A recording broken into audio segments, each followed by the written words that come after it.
Nous sommes une compagnie Arcaval Spectacle, basée en Bretagne. Nous sommes ici pour présenter le tournoi de chevalerie de la Fête des Remparts. Alors, cette année, c'est un événement un petit peu particulier.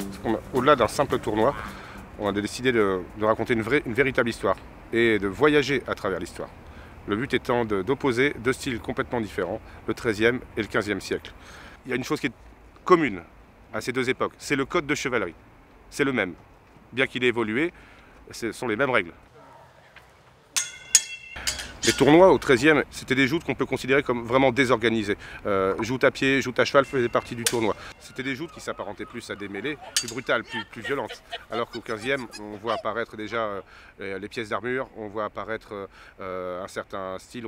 On n'est plus sur des joutes à plaisance que des joutes à outrance.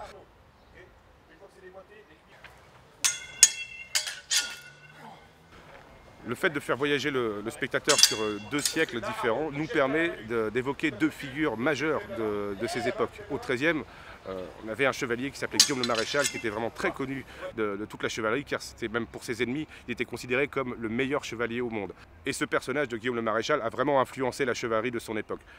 Alors qu'au XVe, on a vraiment l'apparition de la codification des tournois, de par le traité du duc René d'Anjou, qui a vraiment qui a transporté le tournoi à outrance vers le tournoi à plaisance, des joutes dites courtoises.